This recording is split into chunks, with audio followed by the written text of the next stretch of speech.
Hello everyone, this is Just a Dad. Today I'm going to do a review on this Cleanse Multifunctional Scraper Cleaner. I really do like it. It's got little grippers right here. Now it's got two positions. There's where you're going to do the scraping, and then when you want to change the blade, just push that down all the way.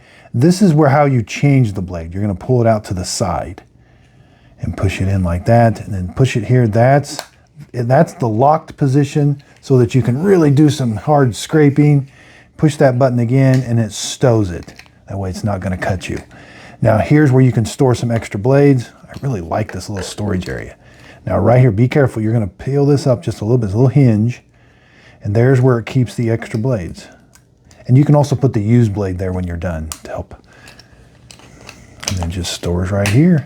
This is a really nice tool that I feel like I can get a lot of leverage on. I also like that it's brightly orange color. That way I can find it in my toolbox. About 5¼ inches.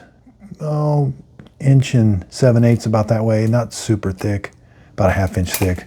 But again, that's got just a little bit of gripper to it. Again, yeah, I like that too, yeah.